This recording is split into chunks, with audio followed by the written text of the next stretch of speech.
Друзья мои, всем привет! С вами Дина и канал Коллекция рецептов. Уверена, что ваши кладовые уже ломятся от всевозможных запасов. Ведь на дворе самое время заготовки впрок сезонных овощей и фруктов. Горький стручковый перец хорошо знаком хозяйкам. Его часто используют для приготовления всевозможных блюд, соусов и приправ. Заготовить на зиму его можно различными способами: высушить, заморозить, смолоть на мясорубке, залить маслом, замариновать и так далее. Хочу предложить вам 3 простых рецепта, как сохранить острый перец, чтобы разнообразить зимой домашнюю кухню. Принцип один, но рецепты разные. Этот способ заготовки особенно понравится любителям остренького. Итак, приступим. Я подготовила острый перец разных цветов – зеленый и красный. Тщательно его помыла и обсушила. Также нам понадобятся баночки, желательно высокие, если хотите сохранить перец целиком, но это не обязательно, его можно и разрезать. У перца удаляем плодоножку, а также по желанию сердцевину с семенами, но я оставлю. Нарезаем перец произвольными кусочками, такими, чтобы легко помещались в баночку. Зимой удобно достать сколько нужно и использовать. Укладываем перец в банки довольно плотно. Не смотрите, что я работаю с острым перцем голыми руками. Если опасаетесь, лучше наденьте перчатки.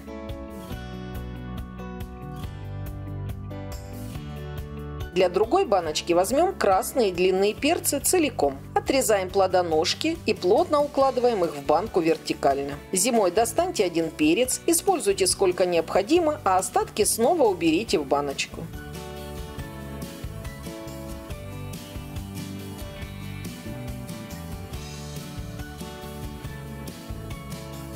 И еще одну банку сделаю ассорти из зеленого и красного перца. Нарезаем его кусочками и плотно укладываем в банки.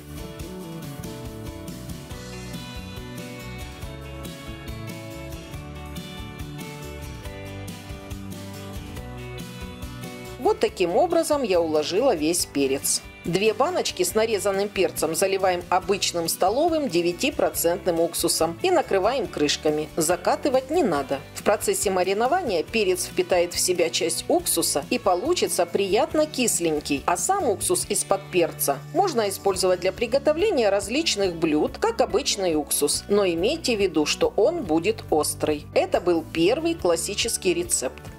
Для второго, более сладкого рецепта нам понадобится 6% яблочный уксус и мед. На 250 мл яблочного уксуса добавляем 4 столовые ложки жидкого меда и хорошо перемешиваем до полного его растворения. Если у вас мед густой, слегка его подогрейте на водяной бане. Старайтесь использовать натуральный мед. Полученным маринадом заливаем банку с перцем до самого верха и закрываем крышкой. Поверните баночку несколько раз, чтобы перец внутри тоже наполнился маринадом, и остатки долейте доверху.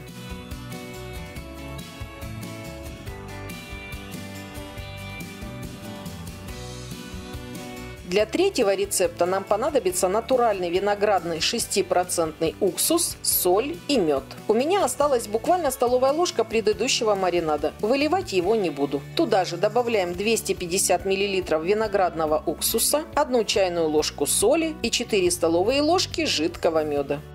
Все хорошо перемешиваем до полного растворения соли и меда. Данный рецепт, на мой взгляд, получается самый сбалансированный. В нем есть все – соль, сладость, кислота и острота. Перец, приготовленный по этому рецепту, получается бесподобно вкусный, а готов он будет спустя 2-3 недели. Итак, друзья, я показала вам 3 рецепта заготовки острого перца на зиму. Поскольку перец не проходит тепловую обработку, он остается таким же свежим, хрустящим, сочным, сохраняет свою остроту и, несмотря на то, что заливается чистым уксусом, получается совершенно не кислый. Все в меру. Эта заготовка прекрасно хранится в холодильнике до следующего сезона, если, конечно, вы не скушаете его раньше. В этом году я использовала такой перец для консервации приправы полтавской, томата и кабачковой икры. Все эти видео есть на канале. Как я уже говорила, больше всего мне нравится третий способ приготовления. Но чтобы определиться, какой больше всего понравится вам, рекомендую приготовить все 3. Каждый из них в вкусный по-своему. На Кавказе существует поговорка: «Ничто так не согревает в холодные дни, как хорошая острая закуска». Готовьте на радость и кушайте на здоровье. Желаю вам приятного аппетита! Если вам понравились эти рецепты, ставьте лайк, делитесь видео с друзьями и пишите свои комментарии. Подписывайтесь на мой YouTube-канал «Коллекция рецептов» и нажмите на колокольчик, чтобы получать оповещения о выходе новых видео. У меня на канале в плейлисте «Заготовки и консервация» есть и другие вкусные рецепты на зиму. Посмотрите, если еще не видели. Все ссылки на экране и в описании. С вами была Дина. До новых встреч, до новых вкусных рецептов.